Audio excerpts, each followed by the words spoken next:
चलिए शुरू करते हैं। आप रुकिए ना, मैं शो ना मैं चला भी जाऊँ, मुझे फर्क नहीं पड़ता ना। आप बोले थे ना आप ये गुस्से रहते हैं, मैं कुछ नहीं होता ना, मैं तोड़ फोड़ के यहाँ से चला जाऊँ, मेरे को फर्क नहीं पड़ता। शाबाश। मैं जो है अभी कल की वर्ल्ड जो बना रहा हूँ उसमें मैं होस्ट हूँ, मैं डिसाइड करूंगा कि कौन कैसे बात करेगा। अरे बड़े खतरनाक लोग हैं। ये ओपिनियन वाली बात मैं करता नहीं हूँ। जिनको दुनिया आईटी बाबा के नाम से भी जानती है और जिनका अपने बारे में दावा यह है कि मैं ईश्वर अवतार हूं, क्या वो अपने बारे में आलोचना बर्दाश्त करते हैं? क्या वो अपने बारे में ऐसे कमेंट्स जो उनको लगता है कि अप्रिय हैं, क्या उनको बर्दाश्त करते हैं? नहीं करते हैं। लेकिन किसी से बात हो रही थी, उन्होंने कहा कि देखिए मुझे लगता है कि हो सकता है कोई डिसऑर्डर हो सकता है कोई प्रॉब्लम हो, लेकिन वो हार्मलेस हैं। वो अभी तक उन्होंने किसी को नुकसान नहीं पहुंचाया और इस वजह से मैं उनके बारे में सर्टिफिकेट देने का काम नहीं करूंगा। मैं दो तीन चीजें महत्वपूर्ण बोलना चाहती हूँ जो मुझे अभी यहाँ पर सब दिख रहा है। बहुत सम्मान है सबका, हृदय की गहराइयों से सम्मान है। मैं बहुत मतलब प्रैक्टिसिंग हिंदू हूँ, सनातनी हूँ, पर मैं ये कह रही हूँ कि एक युवा है जो हाईली एजुकेटेड है, जिन्होंने अपनी पढ़ाई को छोड़ करके वो सनातन में आए, किसी चीज से गाइड होकर के आए, तो अगर वो आए हैं, वो अपनी बात बोल रहे हैं, तो उसमें विरोध क्यों करना है? बात तो सही है। हम इतना मतलब विरोध वाली उसमें क्यों आ गए उनके साथ? वो बोले, हम उनको समझे जहां पर नहीं है। मैं अब मानवी जी के पास, मानवी जी ये विरोध गलत है या ये दावा गलत तरीके से बात बहुत जल्दी से तरीके से बात करें। कहीं ना कहीं विरोध गलत है। अगर वो रुचि रख रहे हैं, सनातन को और बेहतर तरीके से जानना चाह रहे हैं, तो मुझे मैंने जैसे भी पहले बोला कि कहीं ना कहीं जलने की बू आती है, क्योंकि इन्होंने ये कह रहे हैं कि हमने बहुत पढ़ाई करी, जैसे 10th 12th और जो बहुत बेदार ग्रेड पढ़े हैं, और इतना करने के बाद भी ऐसे लोगों से इंस्पायर होंगे। इतना करने के बाद भी अरे क्या बात, ये देखिए इनको प्रसाद भी मिल गया। हाँ जी, आपने बात की। इतना सब कुछ करने के बाद भी वो लोगों का दिल नहीं जीत पाए, वो मुकाम पे नहीं पहुंच पाए, तो इसीलिए उनको आपत्ति। अरे हाँ भाई हाँ, इस वक्त बहुत सारे लोग ऐसे हैं जिनको ये लग रहा है कि भाई ये इतनी जल्दी क्यों प्रसिद्धि में पहुंच गए, क्यों इनको लोग इनके बारे में चर्चा हो रही है, और उनको ये बर्दाश्त नहीं हो रहा है, इसलिए इनकी आलोचना हो रही है। यहाँ जो जनता मौजूद है, जिनमें से एक को चॉकलेट भी मिल चुकी है, और ये डार्क चॉकलेट है बाय द वे, इसमें कोका का परसेंटेज ज्यादा होता है, तो ये कहते हैं स्वास्थ्य के लिए अच्छी होती है, लेकिन जुबान के लिए उतनी अच्छी नहीं होती। कोई सेंस है इस बात की? होती है, लेकिन आपके जुबान में अभी सवाल क्या है पहले वो जान लूं।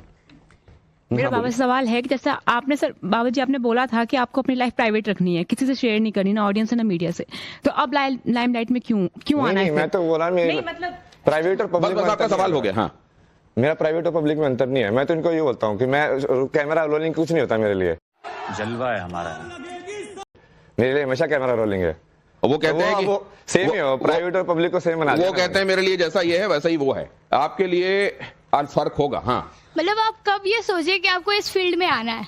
मतलब IIT फिर वही टर्निंग पॉइंट नहीं, ऐसा कुछ टर्निंग पॉइंट कुछ नहीं है ना। वो आपको वही तो बताया कि तो सारा फेमस हुआ, वो कहाँ जाओगे, नहीं आओगे। जैसे हमारी गवर्नमेंट IITs पे बहुत इन्वेस्टमेंट करती है, वो IIT में जो पढ़ता है इन पे भी की, तो ये नहीं हुआ कि वो इन्वेस्टमेंट वेस्ट हो गई अगर इन्होंने वो छोड़ के?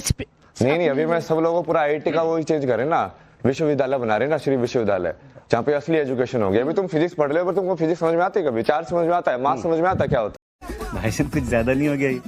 मतलब कुछ भी। मेरा सवाल तो बस पढ़ लेते हो उसको। मेरा सवाल स्वामी जी से है कि जैसे कि वो मलंग है, अब आपने उनसे श्लोकों के सवाल पूछे, वो खुद को डिफेंड कर रहे हैं, तो क्या वो गलत है? अगर वो खुद को डिफेंड करें, डिफेंड करने का हक खुद को सबका है, तो आप जैसे उनसे श्लोकों के सवाल पूछ रहे हैं, वो खुद को डिफेंड। कुल मिला के ये इनका सवाल कि भक्ति मार्ग ज्ञान मार्ग दोनों होते हैं। ज्ञान मार्ग में आपको सारा ज्ञान होता है, भक्ति मार्ग में हो सकता है आपको उतना ज्ञान ना हो, लेकिन ईश्वर अंश के बारे में आप जानते हैं। तो अगर उनको स्तोत्र या श्लोक नहीं आते हैं, तो क्या वो ईश्वर के करीब नहीं हो सकते? अरे सब आता है मेरे को, मैं क्यों बताऊं? क्यों सुनाऊंगा उनको? भगवान नहीं बन सकते। कौन होते हैं मुझसे पूछने वाले? आप अपने आप को भगवान मान रहे हैं। जरा ये देखिए, ये क्या है? IIT बाबा, यहां भी देखिए सवाल लिखने वाले ने भी आपको बाबा लिखा है, तो प्रोड्यूसर से भी मिलवाऊंगा अभी आपको। IIT बाबा की नजर में युवाओं का रोल मॉडल कौन है? स्वामी विवेकानंद हैं, महात्मा बुद्ध हैं, आदि शंकराचार्य हैं, कौन है? स्वामी विवेकानंद, महात्मा बुद्ध, आदि शंकराचार्य, गुरु नानक, फिर उसके बाद वो चाइनीज जो थे, उसके अंदर जो हर्मेटिका जो लिखने वाले वो थे इजिप्ट के, उसके बाद इसके अंदर कौन कौन ऐड करो? बड़ा हरामी हो बेटा। शिवा सबसे पहले आदि गुरु, जैसे आदि शंकराचार्य है ना, वैसे आदि गुरु शिवा। और उसके बाद कृष्णा तो है ही, उसके बाद वो कौन होगा? बहुत सारे हुए ना अपने यहाँ पे, तो जैसे जैन भी हैं, महावीर जैन भी हैं। अब उसको डालते जाओ। मीराबाई भी हो सकते हैं तुम्हारी आइडल, सूरदास भी हो सकते हैं तुम्हारे आइडल, हाँ ओशो भी? ओशो को मत बनाना यार, वो ओशो क्या है ना, वो तांत्रिक टाइप का इंसान है ना वो। ईश्वर को पाने का सरल मार्ग क्या है? भक्ति मार्ग है कि ज्ञान मार्ग है? सरल तो भक्ति है, क्योंकि भक्ति में तुम पहले ही जवाब मान लेते हो ये ईश्वर है, भक्ति करो। तो काइंड ऑफ जवाब तो तुमको ऑलरेडी मिल गया है। तो आपको तो वैसे वाले लोग ठीक लगते हैं ना? नहीं नहीं, मैं तो ज्ञान पे ज्यादा फोकस कर रहा हूँ ना अभी। आगे प्ले कीजिए प्लीज। किसका पालन सबसे कठिन है? अहिंसा का, सत्य का, ब्रह्मचर्य का? किसका पालन सबसे कठिन है? किसका पालन सबसे कठिन है? एक ही है वैसे ये तीनों चीजें। सत्य पे चलोगे तभी अहिंसा पॉसिबल है। क्या बात है सर, क्या बात है सर। यही नहीं, अभी और सुनिए। अहिंसा जो बाहर वाली अहिंसा नहीं होती है, वो अंदर से होती है। बोलो तुम अपने सत्य में जियोगे तो बाहर वाले को लठ मार दो तो वो अहिंसा नहीं है। नहीं, ये जो तुम्हारी प्रवृत्ति वैसी है, तुम शेर को क्या बोलोगे? नहीं तो यदि वो खा रहा आर्मी को क्या है तो क्या वो बोलोगे? हिंसा कर रहा है? आप आर्मी को क्या यदि बोलोगे? सांप जो आपको डस रहा है तो क्या वो हिंसा कर रहा है? ब्रह्मचर्य के विषय में बताइए। नहीं, ब्रह्मचर्य तो ये ना, ब्रह्म का आचार्य है ना, मतलब कि तुम वो बेसिकली जिस चीज को जो सत्य बोला गया उसी को ब्राह्मण बोला गया है, वहीं से ब्राह्मण शब्द आया, वहीं से ब्रह्मा शब्द आया है, वहीं से कहीं ना कहीं ब्रह्म शब्द वहीं से आया है। ऐसे आया? अरे यार तुम मुझे बीच में क्यों बुलवा रहे हो? श्लोक से आया? आ रहा हूँ। नेक्स्ट आपके पास आऊंगा, पूरी बात सुनूंगा। नेक्स्ट प्ले कीजिए। अरे वो आगे जीवन का अंतिम उद्देश्य, आप मुझसे बात कीजिए। जीवन का अंतिम उद्देश्य क्या है? विज्ञान की खोज। एक ही है वो, एक ही है वो। विज्ञान की खोज और परमात्मा की प्राप्ति एक ही चीज है। सांख्य योग है वो ऊपर वाला। हाँ, ऊपर वाला जो सांख्य योग गीता में जो कृष्ण बोलते हैं ना, हाँ, मतलब सांख्य जिस चीज का मतलब नंबर के अंदर समझना। हाँ, सांख्य वही होते हैं, संख्या। हाँ, तो वो उस विज्ञान की खोज करोगे तो भी तुम वही करोगे, और परमात्मा की प्राप्ति वो तो फाइनल है। मतलब वो कोई भी योग का तरीका आप अपना सकते हो। मतलब ये भक्ति योग एक ही सिक्के के दो पहलू हैं। एक ही सिक्के के दो पहलू। और अभी तो रुको, क्लाइमैक्स अभी बाकी है। नेक्स्ट प्ले कीजिए। जीवन का अंतिम उद्देश्य विज्ञान सम्मत होकर चीजों को देखना, ईश्वर की प्राप्ति दोनों ही है। अगर आश्रम बनाना हो तो कहां बनाएंगे? गोवा में बनाएंगे, अयोध्या में बनाएंगे, ऋषिकेश में बनाएंगे। मंदिर कहां होगा बाबा का? नहीं, मंदिर नहीं बना रहे, एक तो श्री विश्वविद्यालय बना रहे।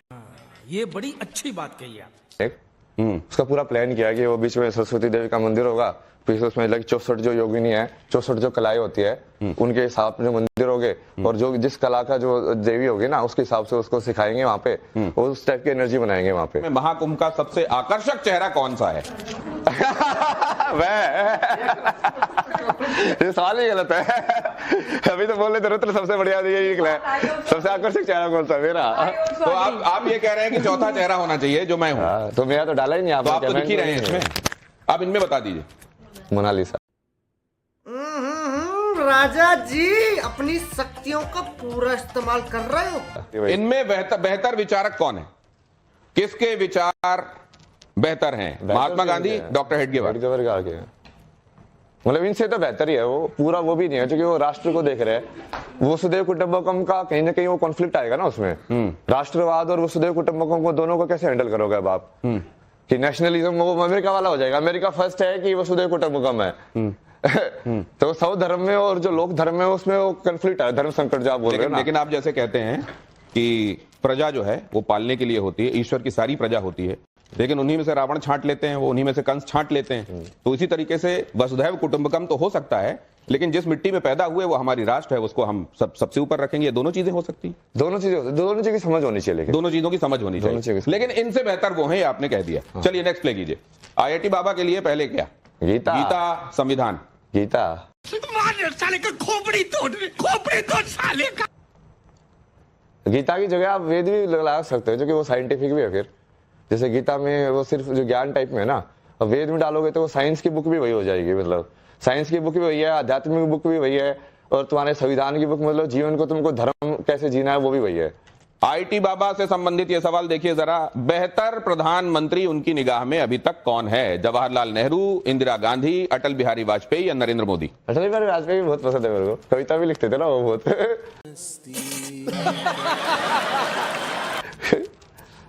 कदम मिलाकर चलना होगा। कदम मिलाकर चलना होगा। तो आप कदम मिला के चलने के लिए कहां तैयार हैं? आप कई लोगों से नाराज हो जाते हैं। नहीं, वो समझ नहीं रहे। वो उनका इसलिए अपग्रेडेड वर्जन नरेंद्र मोदी आए ना, कदम मिला के भी चले, बट उनको ये भी समझ में आ रहा हो कि कब ये जो उल्लू जैसे लोग हैं ना, इनको पिटना भी कब है। कुछ एक